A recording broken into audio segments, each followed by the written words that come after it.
while your day is winding down.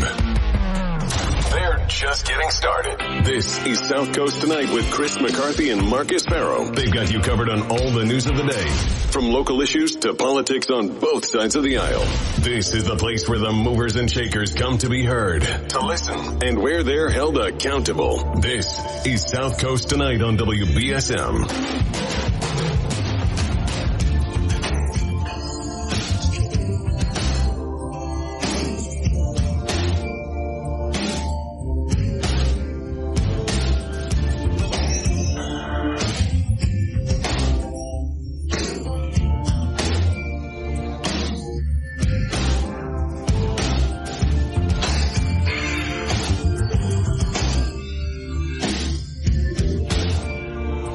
Working.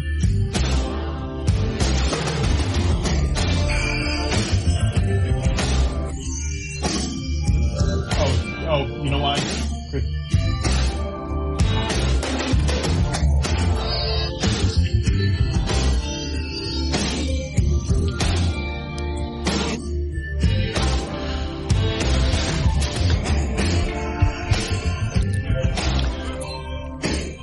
I wouldn't be allowed in a Dartmouth classroom because I'm handicapped. Yeah. Miss Turner wouldn't let me in the classroom. Welcome to South Coast Tonight. Just act accordingly, folks. Welcome to South Coast Tonight. I'm Marcus Farrow. I'm Chris. Happy Friday. I'm the guy who took your parking space right close to the mall. Sorry, Lynn Turner. 508-996-0500 is how you can join us this evening. We'll also take your messages on the WBSM app. It's been a interesting couple days. So, folks, listen, we normally tackle only local stuff here. You know that. Of course, we're going to have to discuss the Trump indictment, what we know about it. Yeah. Remember, we don't get a chance to see it yet. All we're getting is leaks right now. I would be skeptical of leaks, but we're happy to entertain your phone calls at 508-996-0500. But keeping with our mandate, Marcus, we're going to have a guest at 8 o'clock. Yeah, we are going to have a guest at 8 o'clock, Steph Pickup. She's going to be joining us at the 8 o'clock hour. She's a candidate for Fairhaven School Committee. So we've had most of the candidates on. That election is Monday, so make sure you go vote. Chris and I will be voting. Yes. But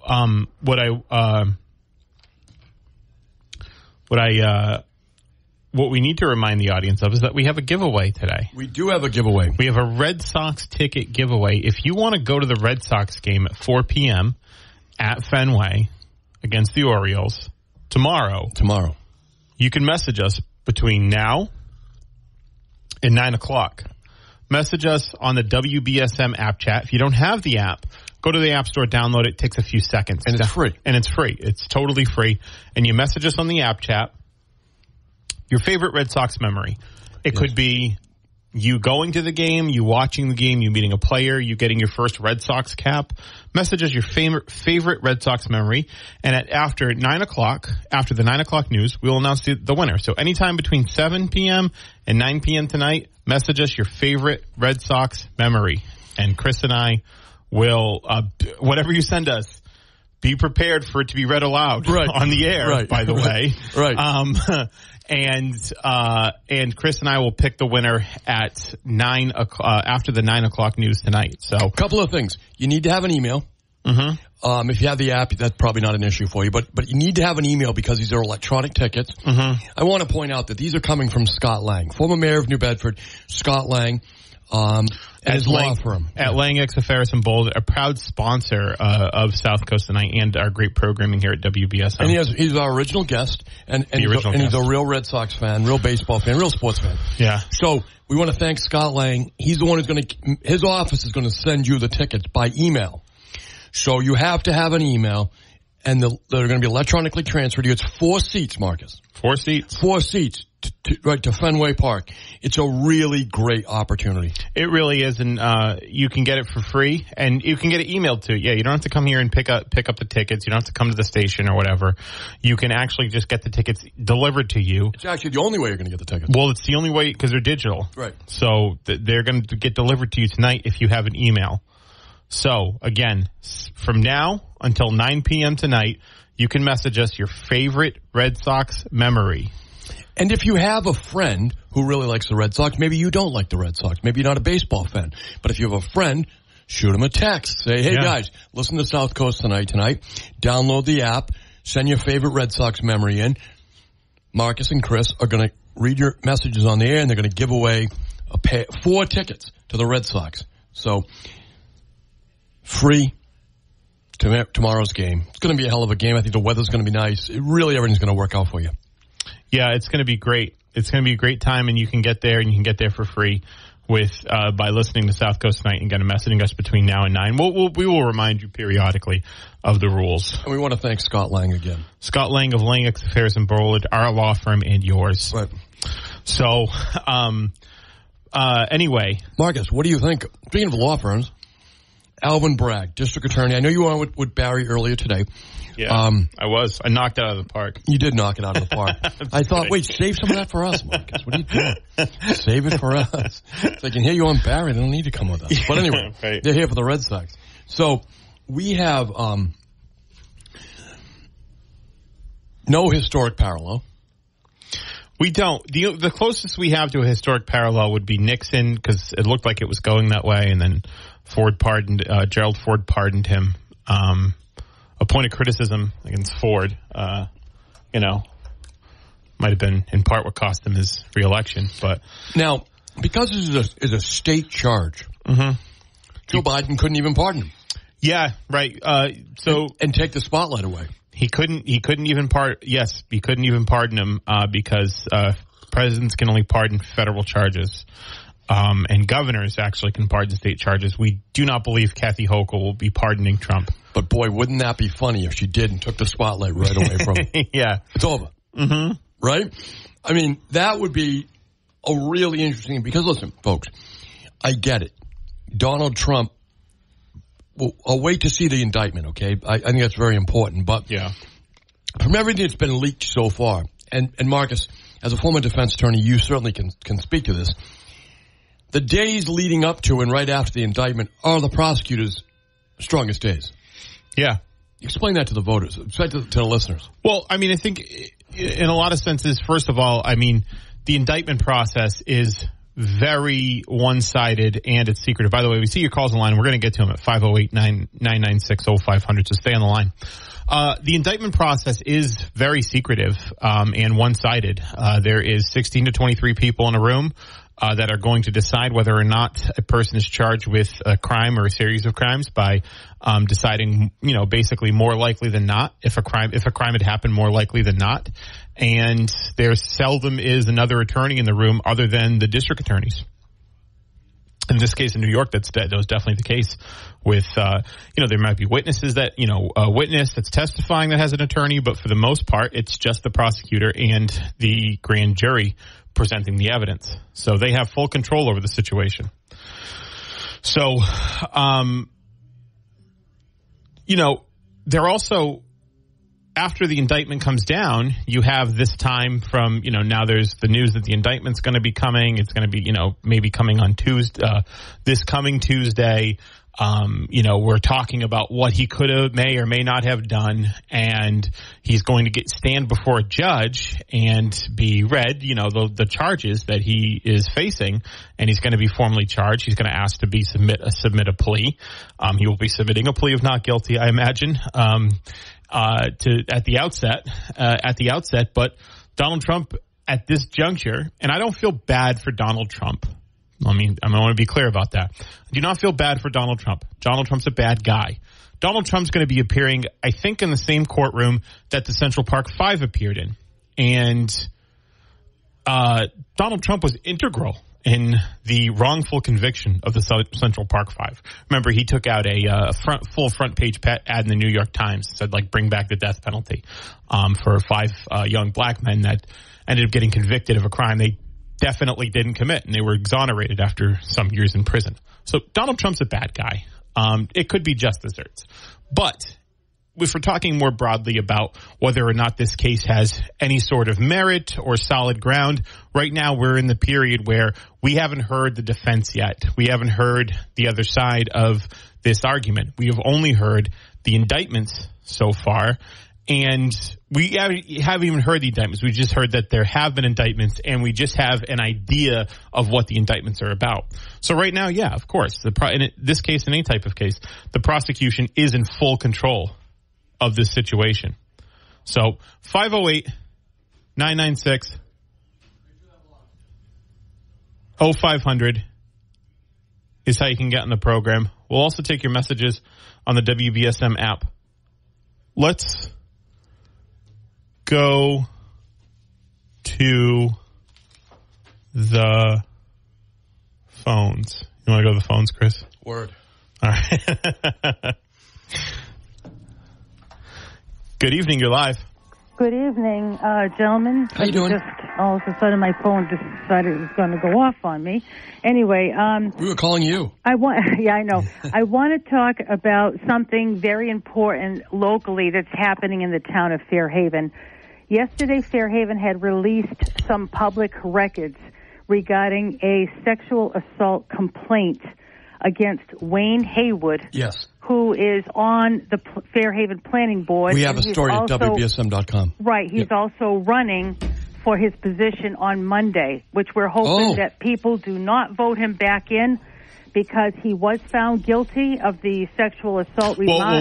Whoa. So I just want to be clear. There wasn't a criminal charge. There was an investigation that found that he likely said the things that he said. Right. Just for clarification. There was no conviction. Guilty, though, Marcus. No. We found him likely to be guilty, likely to have done it. Likely to have done it. We're just being specific because we have specific requirements. You understand.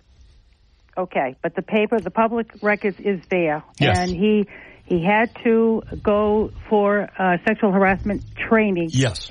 And he had fulfilled that. And I just feel terrible for the person that he victimized as a result of this assault. And, there were witnesses involved because he had done this over at Town Hall, right. So he was in a public place. And we do not have any... We do not want anybody with behavior like that in any town office in Fairhaven. That's totally unacceptable, and we just don't want him back in. As a result, it's too bad. He served very many years on the planning board, but we cannot tolerate, nor will we allow him to sexually assault anybody. No, I think it was a sexual harassment. I don't think it was an assault. Yeah, he didn't. Okay. Again, I know you think I'm splitting hairs, but it's important. Karen, I appreciate the call. I'm gonna let you go and explain the situation. The story's on WBSM.com. Thanks for the call and bringing it to the airwaves. Thank you. Appreciate it. So the situation is Wayne Hayward was a longtime member of the planning board, was asking a clerical worker at a town office, and you can find more on WBSM.com for the story. Kate Robinson did an excellent job reporting on this, as she does on everything else. So basically, he had asked for a file from a certain employee. That employee then bent down to get the file, and he said something to the effect of, "Hey, look, I got so-and-so. I finally got so-and-so on their knees." It was something to that effect, which is a sexual. Everyone gets that. Yeah, it's a sexual reference. It's funny. It's not funny. It's not polite. It doesn't belong in a professional environment. It doesn't belong in a professional environment. There's very few environments where that type of language belongs. Right? Then please stop saying it to me, Marcus. See, it's not funny. That way it's that funny. But obviously, I think, unacceptable behavior.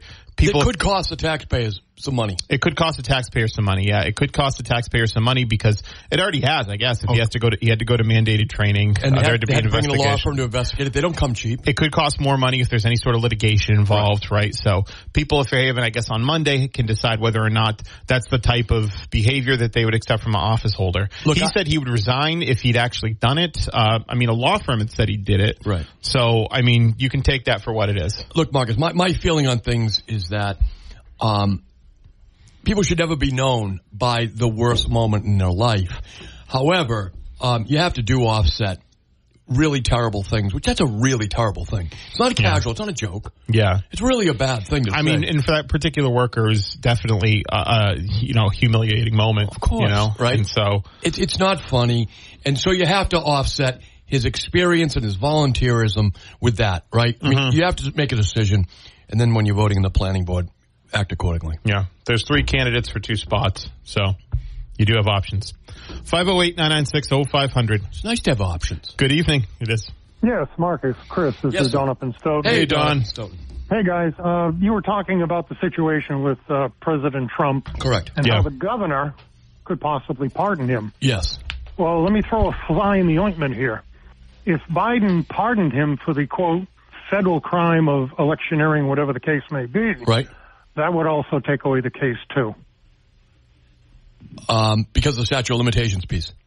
Well, because the state case would then fall apart, and they're trying to extend it because based upon federal election. Oh, that's very interesting, Don. Okay. So what I think what he's trying to say, because here's the thing. This is right. Well, this is a.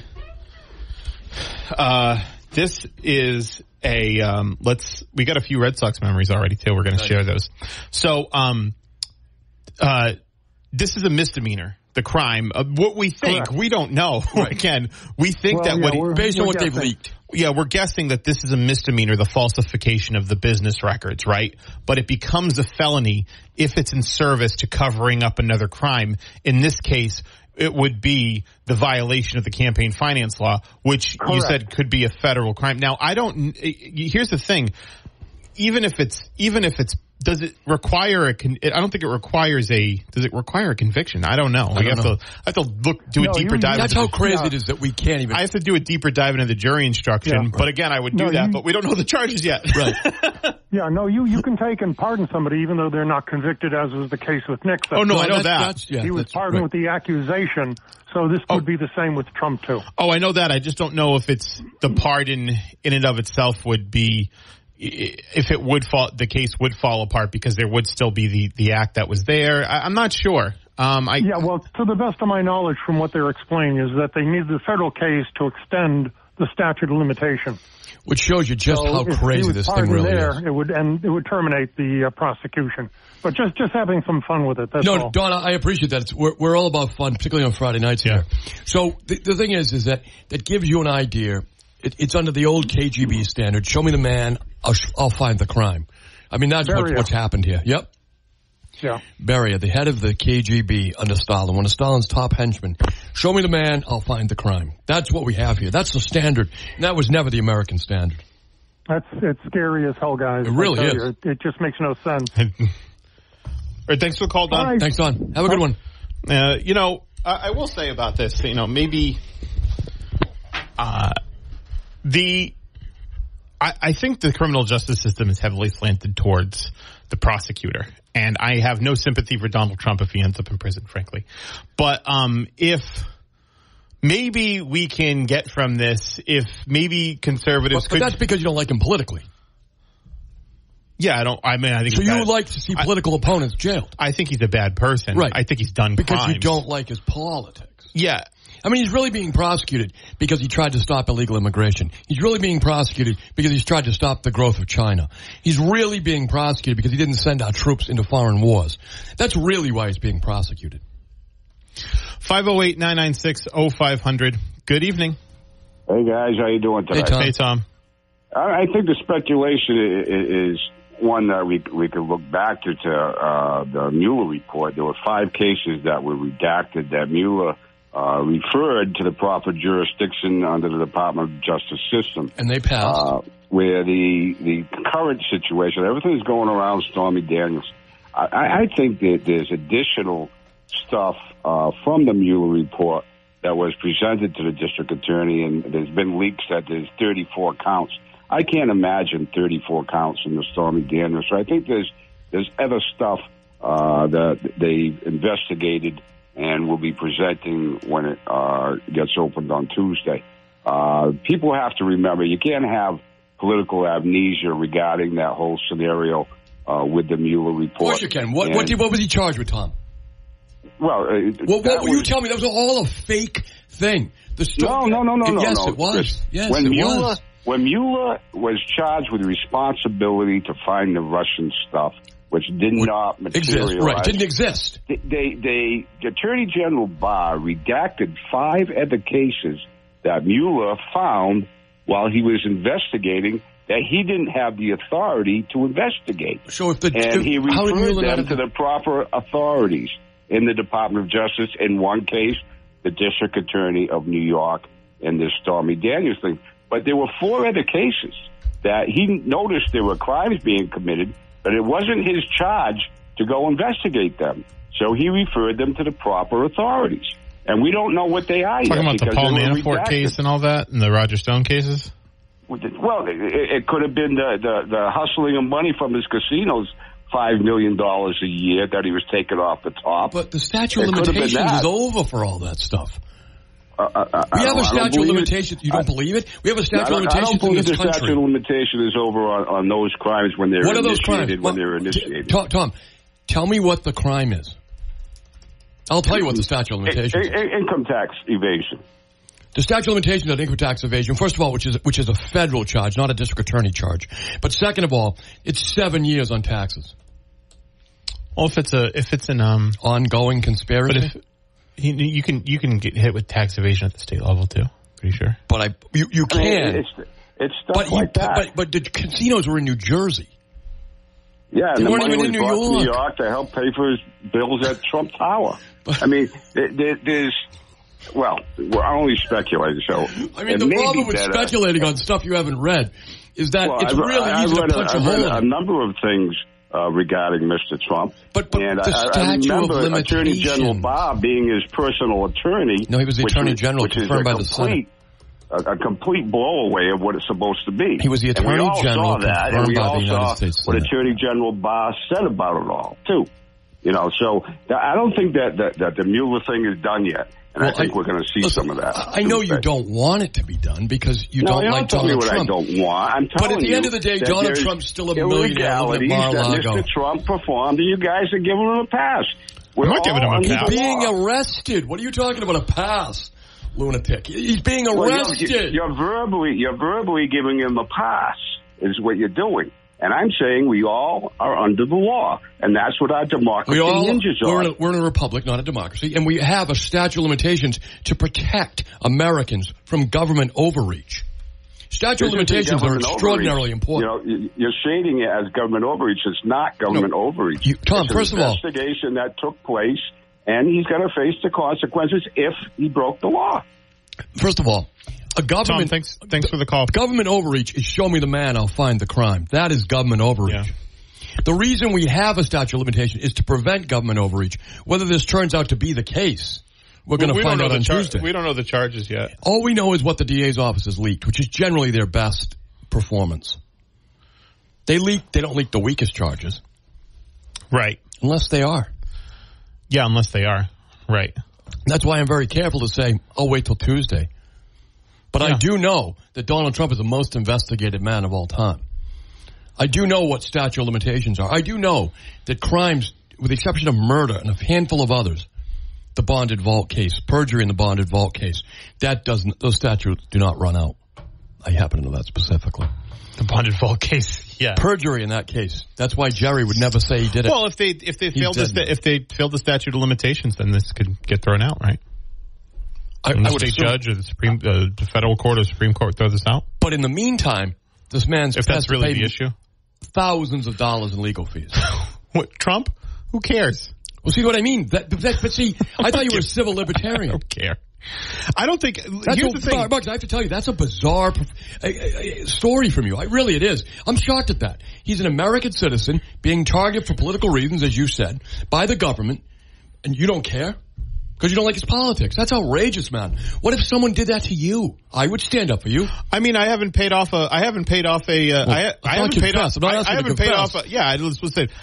anybody hush money and then misreported it to the government.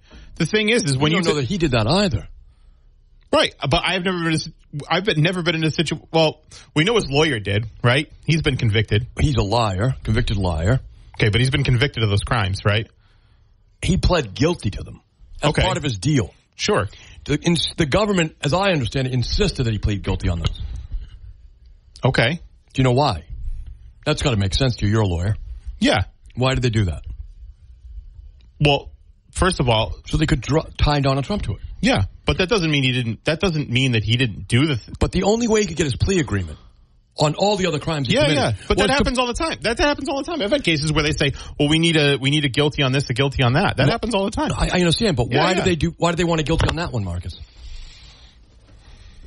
On the Stormy Daniels thing? Because that's the only crime he was involved in that involved Trump. So? That's why they wanted the guilty plea. Why'd he take it?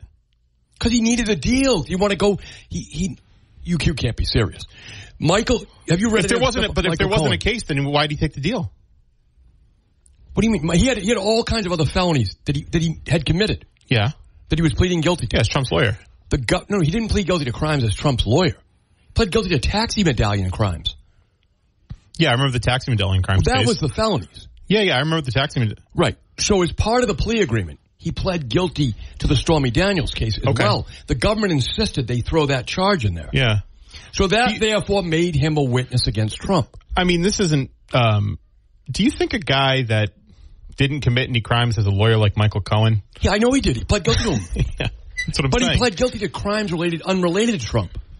Right. So then, when he came forward, they said to him, we're going to do this deal, but you've got to plead guilty to the Trump-related crime. Okay. That's how he did it. Yeah, but again... Which made him... Again, you don't find that to be strategic. Of course, it could be strategic, but that doesn't mean he didn't do it. Who, Trump? No, Cohen, on behalf of Trump. That's not who we're discussing. He pled guilty to it. Right, exactly. The question is whether he did it on behalf of Trump. Trump says he didn't. This is Trump's lawyer. This is Trump's lawyer we're talking about. This is the guy who worked on behalf of Trump, and you're saying he's involved in taxi medallion crimes and all this other stuff, and this happens to be and this Stormy Daniels stuff, that's the only one that's ginned up? No, he pled guilty to all the other stuff. I'm not saying the Stormy Daniels one's ginned up either. Okay. I'm saying he pled guilty to it. What I'm saying is the reason he pled guilty to the Stormy Daniels piece is because the government insisted on it. Okay. So the government is actually creating the environment by which he pled guilty. It was the only way he could get off on a low sentence for the other charges. Yeah, but I can't believe you can't see how the logic. I understand it. I understand it fully. But again, like so you I don't said, find any. This is a guy you don't find that's prosecutorial misconduct. Convicting somebody, insisting they plead guilty to another crime so they can go after the other guy. Do you think they? But that doesn't mean they didn't have any evidence for that crime. I didn't say they didn't. He pled guilty to it. That's what I'm saying. Right, but we're going to find out what the evidence is on Tuesday. But what I'm saying is, but that's what I'm saying. That somehow Cohen. And I find it hard to believe that this guy was doing crimes for everybody else but Trump. That's why we have trials. Right. We're going to go to trial. 508-996-0500. Good evening. Good evening. Hey, good evening. How are you? We're fine. How are you? You sound like you guys are ready to put on the boxing. No, come on. We're just having fun. Well, I got a comment to it, though. It's simply, Trump gets in trouble for everything he does, but how come the left never gets in trouble for all the stuff they do? How come, where Hillary Clinton gets an $8,000 fine? Right. Bill Clinton can bite the girl's lip while he's raping her until he puts some ice on that? Come on. No, I actually agree. Honestly, if we can, people said, they're going to start charging more presidents with crimes. It sounds fine. They're going to start charging more people involved in politics with crimes. That's the dangerous part. Yeah. Because they're not going to wait till you become president. They're going to get you when you're a selectman or get you when you're a congressional candidate. That's the danger of all this stuff. Or get you when you're a talk radio host, or get you when you're a town committee member. That's when they're going to get you. I don't think people understand. You're looking at this as if it's Donald Trump and people don't like Trump. I go, listen, understand he's an American like you are. And he's a wealthy man who can defend himself. You're not. That's how you have to look at this. That's the truth right there, because watch when they come to get us, you ain't going to be able to fight for your rights. You ain't got $1 million in your pocket, you're in trouble. Biff McLean cost him over $1 million to defend himself from a political prosecution where he was targeted by a Democrat attorney general. That's the fact. If he didn't have the money, he would have been in prison. And then when it came to the end, they said, we're going to indict your wife unless you plead guilty. That's what really happens. That's a Fairhaven Democrat. That's what really happens. Kangaroo courts, man. Yes. You know what I mean? You can't stop it. You ain't got the cash, dude. You ain't got to. Someone makes a charge against you, man. Roll the dice. Yep. Witch hunt. Right. You know what I mean? But I just see the divide being pushed. You know what I mean? It's just funny even just listening to these guys like bicker, like even though... I'm not bickering. Bickering is silliness. Neither is Marcus. I'm just pointing out that Donald Trump is an American, a much more powerful American than I am. And I'm in politics. I don't like it. I appreciate the call. So here's the thing. We've said this before, right? That there actually are serious things that Trump should be investigated for. The Mar-a-Lago Trump the documents thing. The call to the Georgia Secretary of State. That may be. I mean that's a nuanced thing, really. Yeah. But the documents are really bad. Right. So here's the problem. Here's the reason why the documents are bad. Even if he declassified them, which may absolve him from the legal problems, it's a terrible practice. That, to me, is a disqualifying event. Right. That is something that deserves investigation. Yeah. Deserves. But this is craziness. Oh, who's the victim? Here's the thing. I agree. He's a subject of blackmail. Here's the thing. I agree. Yeah. Again, I don't really. It's hard to feel bad for Donald Trump. I'm not asking you to feel bad. I'm asking you to look at it. We know. But we're feeling bad's not the standard, Marcus. I know. But it's like he's a victim. He's the former president of the United States. He's definitely. He wasn't even president then. Huh? When he was a victim of blackmail, he wasn't even president. Yeah. That's why she was able to blackmail poor him. So yeah, because he was trying to be president, right? That's why she blackmailed. But my point is, we know that there's other things that are definitely more serious, probably more palatable. More palatable for criminal prosecution. So when I say I don't care that Donald Trump has to pay legal fees for this case, I think it's a guy who's definitely done some pretty unscrupulous things during his lifetime, and it seems like justice. Come on, man, line up. Yeah. Everyone's done unscrupulous thing in their life. Not to the scope and scale of Donald Trump. I'm going to take a break. Hey, welcome back. So we've got some app chat messages. We're going to read them at the end of I think let's read them let's take a call, then we'll read them. Sure. Good evening. Good evening, gentlemen. Hi, Shawneen. Hey, my friend. How are you? I got a bad cold. It's all right. It'll go away sooner or later. I'm glad you're doing good, Chris. Thank you so much. I really appreciate your prayers and everyone else's. Yeah. It really matters. It does. Huh. What? What'd you say, Chris? Prayers really matter. Oh, yeah. I said some today. You got to every day. You know what I mean? You do. You got to stay grounded. Anyway, I just want to make a comment. I don't understand why these men, they have nice wives, and they want to go with these so-called bimbos. What I'm hearing on the radio all day from Barry and everybody else. Barry said that, not me. Yeah. And then he calls her Trump goat. I believe he went with her personally, because what I read about him in a documentary, that he was a womanizer way back when, and he didn't want to go in the service and that, so I guess he's got a problem with women. And why do they do it? That's what I want to know. Why do they do it? This guy doesn't do it. I can't speak for other men. Attractive women are a lot of guys' weaknesses, myself included. But I wouldn't do anything like what Trump did. I find this woman to be,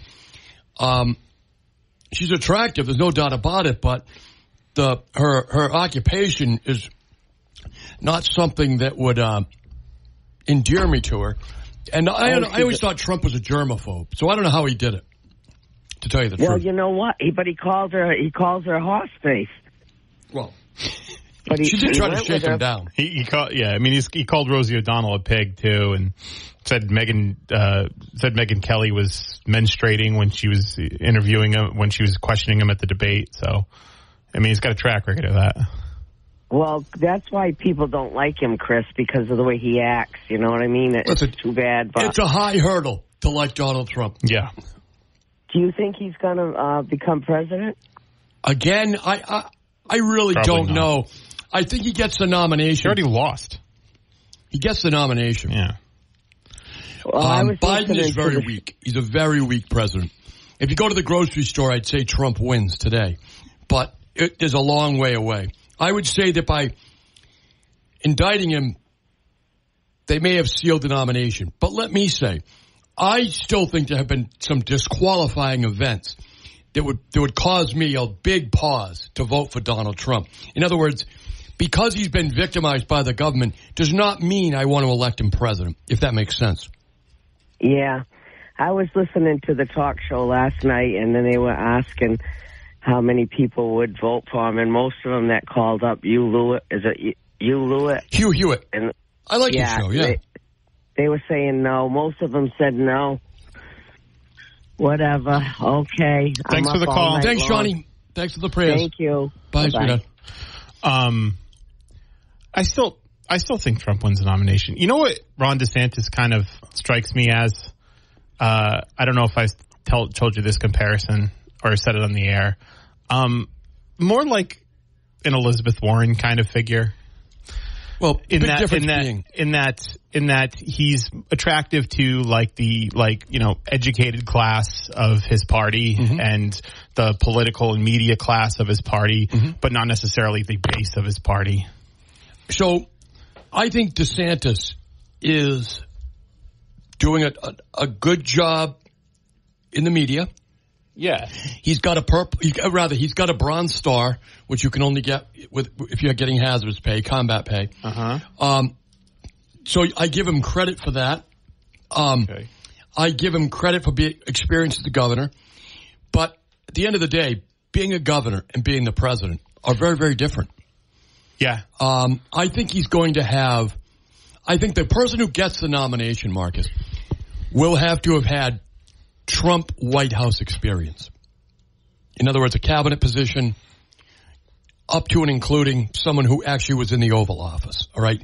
That means Trump, Pence, Pompeo. Pence feels least likely than DeSantis. Well, see, the thing about Pence is that he's got all the Trump policies with the experience of being by the president. None of the personality. But none of the person. Well, that's good. Yeah, but he's too boring. He might be boring is what the doctor may have ordered. Maybe.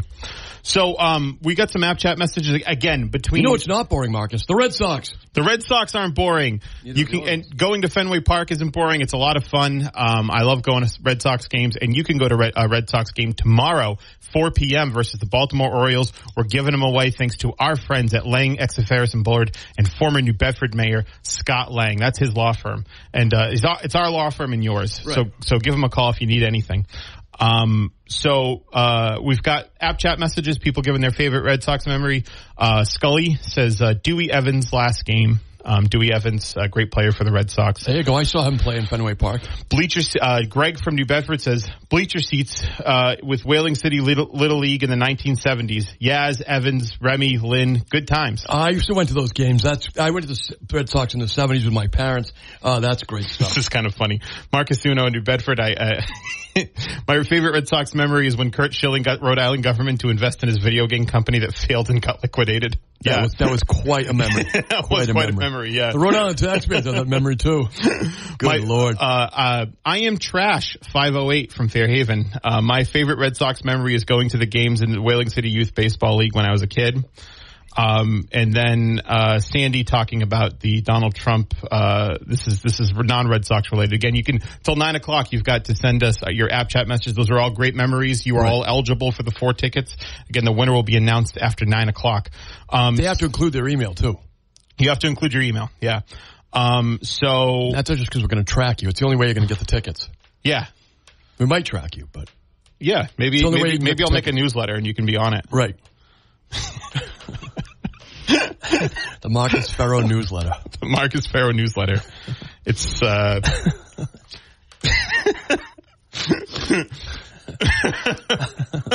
it's better. You're better off just listening to him.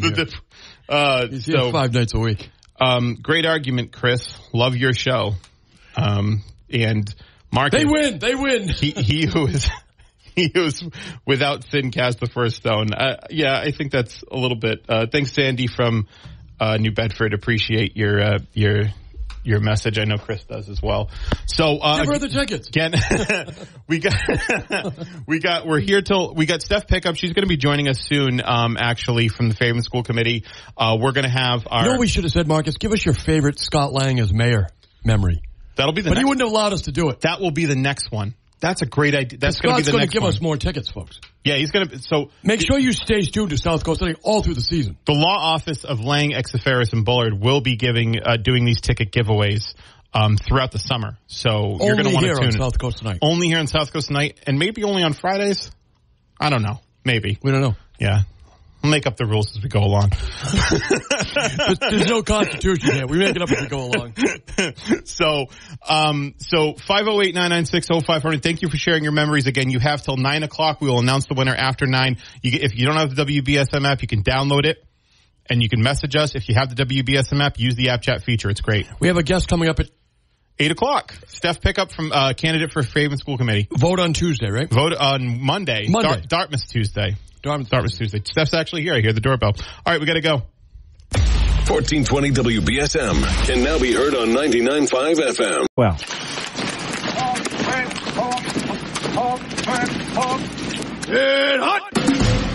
As a veteran of the United States military, I can finally get the opportunity to enjoy special events, like a date with my wife, or going out together with my family and friends. Things that we couldn't afford, thanks to VetTix. Every empty seat at a concert, a game, motorsports, or a play is a missed opportunity to say thanks to a veteran and service member. We can help. We can give our veterans a special event where they too can create their own cherished memories. Find out how by visiting www.vettix.org. That's www.vettix.org. Find out how you can make a difference in a veteran's life. Veterans and their families are popular targets for financial fraud. Scammers may try to defraud you through misleading commercials, emails, texts, cold calls, or online ads. They may even pose as someone from VA or an organization providing discounts on fees for services. But VA will never charge you for processing a claim. Do not provide your personal information to anyone other than a VA-accredited representative.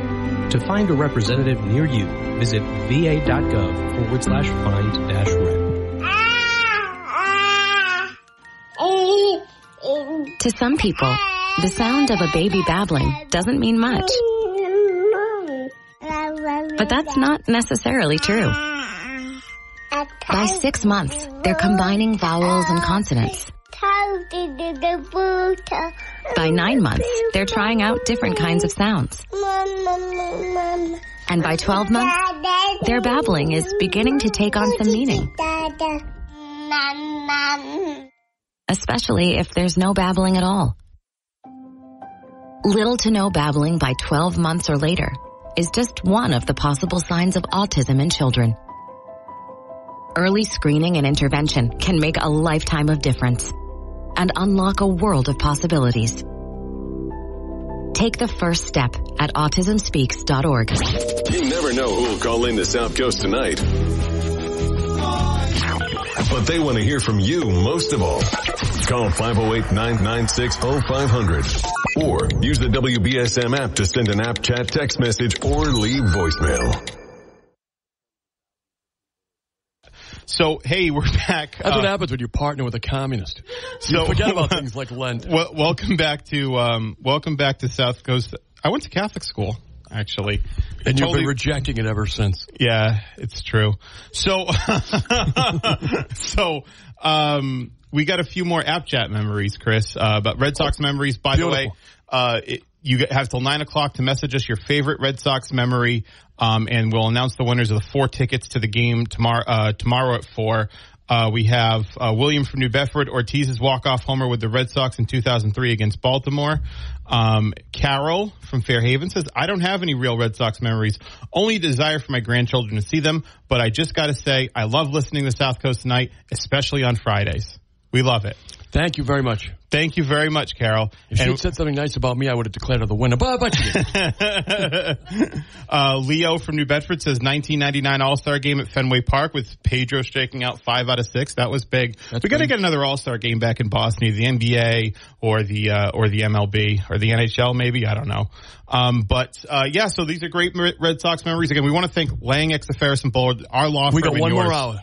We got one more hour. Thanks to New Bedford Mayor Scott Lang, managing attorney at Lang, Exaferris, and Bullard. Again, our law firm and yours. Make sure you include your email address because that's how you're going to get the tickets with an email. We got to email it to you. To be transferred to you tonight by Lang, Exaferris, and Bullard. By Lang, Exaferris, and Bullard. So you're going to want to. We got Steph Pickup here. She's going to be joining us in the 8 o'clock hour. She's a candidate from Fairhaven School Committee. We've had a few candidates on this week for Fairhaven and Dartmouth School Committee. These races have been interesting, more interesting, I guess, than the select board races. So we're going to be talking with her about her platform for school committee. Again, that election is Monday, and you and I are going to be voting in it. We will be voting in it. Yeah, it'll be a good election. I hope everyone gets out and votes. I mean, again, we got to show up New Bedford. We got to show up Attleboro. We were not in the Channel 12 story on the low voter turnout. We don't want to be. No. Get out and vote. You know, Fairhaven typically hovers around 20%-ish. Imagine that. 80% don't go. The recall election actually was around 20% as well. So that's typically where we're at. So we do a little bit better than New Bedford. And, be nice to see everyone really come out though. It would be great to see 100% turnout. There's a lot of choices. Again, we'll talk with the candidates in the next hour. We've got a great slate of candidates. They're running. How can you not show up to at least vote against them? I mean, really, they're giving you a choice and you're not even going to take it? That's like not opening a birthday present. It's ridiculous. So stay tuned. We'll see you on the other side after the 8 o'clock.